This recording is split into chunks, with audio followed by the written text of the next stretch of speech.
Chaudhary classes में आप सबों का स्वागत है। हिंदी व्याकरण का प्रथम क्लास है। मैं आज चाह रहा हूं कि हिंदी व्याकरण में सबसे पहले जैसे आता है वर्ण उसका उच्चारण स्थान कहाँ है इसके बारे में जानकारी दे दूं। जैसे हम लोग कफ से अ आ से शुरू करते हैं। अ आ हर्ष ई दीर्घ य सो दीर्घ री ए ऐ ओ औ अं आ क ख ग। ये आखिर मुंह के किस भाग से निकलता है, कौन वर्ण किस भाग से निकलता है, इसकी जानकारी के लिए होना आवश्यक है। आप मैट्रिक कक्षाओं में जाएंगे, परीक्षा देंगे, 10वीं की परीक्षा देंगे तो उसमें आपको 1 नंबर का प्रश्न यहाँ से रहता है। तो इसके लिए एक ट्रिक है, कुछ ट्रिक्स है जिसको आपको याद रखना जरूरी है, नहीं तो आप वहां जाके घबरा जाएंगे और आपका एक नंबर आपके लिए बहुत मायने रखता है, बहुत अहमियत रखता है।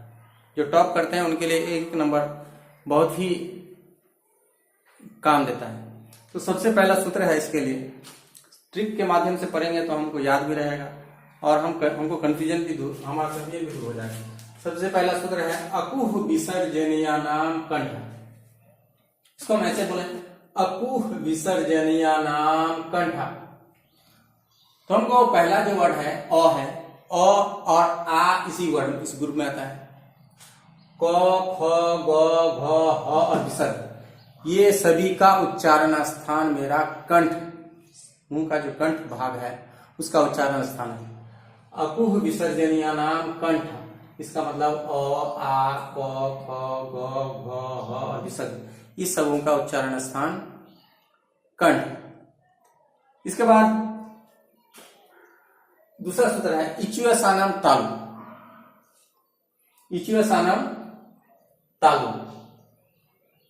इच्युस ई और ई बड़ी छोटी छोटी बड़ी, चौ से हमको याद रखना है। चौ का जितना लाइन में लास्ट वाला भाग को छोड़ के च छ ज झ, उसके बाद फिर यहाँ आपको सूत्र में है यो भी इसी में आ जाता है। और तालब स आता है तालु से। ये सभी वर्ण हमारे तालु से निकलते हैं। इच्युसानम तालु। अक्सर सवालों में आता है कि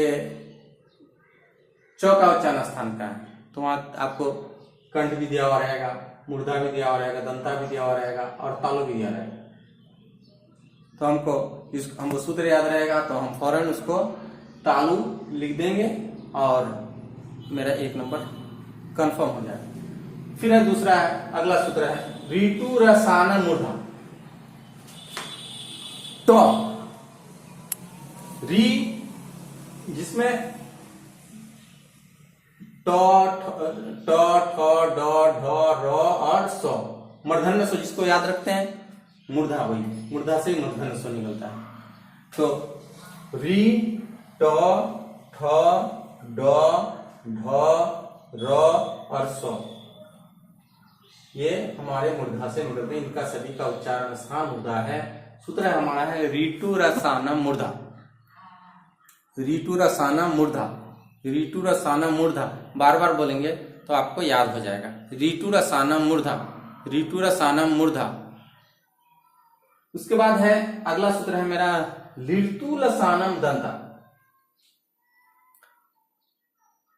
लिवि तो थ द ध स, ये दंत स्व जो है, दंत स्व मेरा लिवि में ल भी आ जाता है। ये सभी मेरा दांत से निकलता है। जिसका दांत नहीं होता वो ल नहीं बोल सकता है, तो नहीं बोल सकता है। आप खुद जोड़ दीजिए, दांत को दबा, होठ को दबा के आप ल निकाल नहीं सकते हैं, ल निकलेगा ही नहीं आप किसी भी हाल में। इसका मतलब लिवि ल त थ द ध स, इसका उच्चारण स्थान दंता है। अब है मेरा अगला सूत्र है, 5वां सूत्र है उपधमानियानाम ओष्ठो। हर्षौ दीर्घौ प फ ब भ, इसका उच्चारण स्थान मेरा ओष्ठ है। जिसका ओष्ठ नहीं रहेगा वो ना ऊ बोल सकता है, न प बोल सकता है, न फ बोल सकता है, न ब बोल सकता है, न भ बोल सकता है। यानी उपधमानियानाम ओष्ठ, सूत्र हमको याद रखना है उपधमानियानाम ओष्ठो। उपधमानियानाम ओष्ठ। ये जो जितने भी सूत्र हैं आपको कम से कम 5 दिन आपको मेहनत करना होगा या 1 सप्ताह आपको मेहनत करना होगा, जो सुबह शाम आप खाली वक्त में आप उसको याद करते रहें। क्योंकि बच्चे आपको 10वीं का इम्तिहान देना है, 9वीं का इम्तिहान देना है, 8वीं का इम्तिहान देना है। और जिंदगी में सिर्फ 8वीं 9वीं 10वीं नहीं होता है जिंदगी के, ये तो आपकी पहली सीढ़ी है। आप यहाँ से इसको याद कर लेंगे तो आपका कंसेप्ट क्लियर रहेगा। कहीं भी आपको 1 नंबर के लिए मोहताज नहीं होंगे। 1 नंबर कहीं पूछेगा तो आपको फौरन यहाँ से आप याद रखें। तो उपधमानियानाम ओष्ठ, हर्षो दीर्घो प फ ब भ, इसका मेरा उच्चारण स्थान ओष्ठ। इसके अलावा है यमंगनम नासिका। इसका मतलब आप देखिए, इसको यहां समझ में आता है तो इसका पहले का देखिए, इसका अंग या न न म, ये सभी का उच्चारण स्थान नासिका है। इसका मतलब नाक से निकलता है।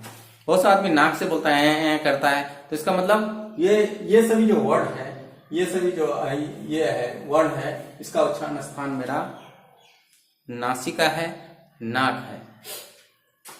यमंगनम नासिका, ये सभी नाक से निकलता है। अब एदे तो कंठ तालु।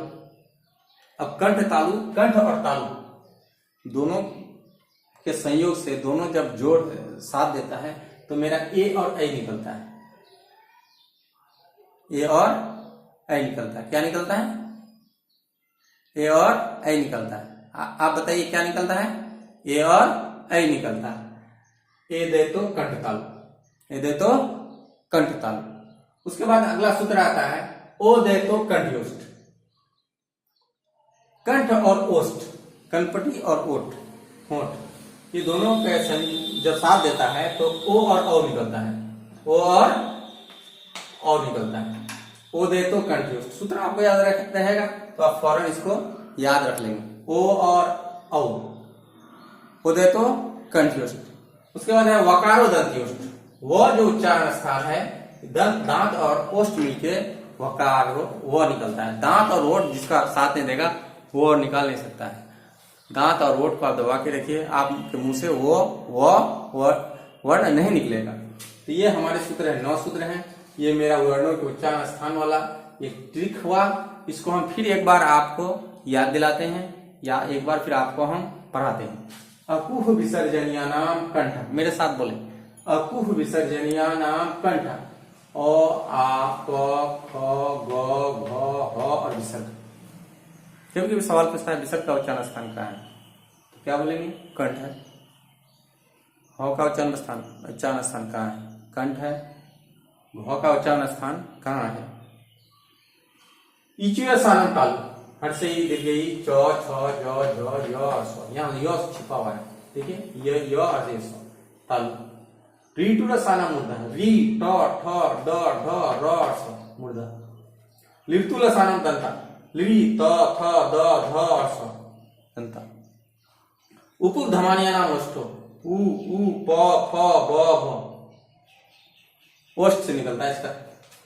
यमंगनम नासिका, ये सभी या म अंग न न। ए दे तो कंठ तालु, ए ऐ। ओ दे तो कंठ्योष्ठ, ओ औ कंठ्योष्ठ, कंठ और ओष्ठ से। वकारो दंत्योष्ठ, दांत और ओष्ठ से वो वर्ण निकलता है।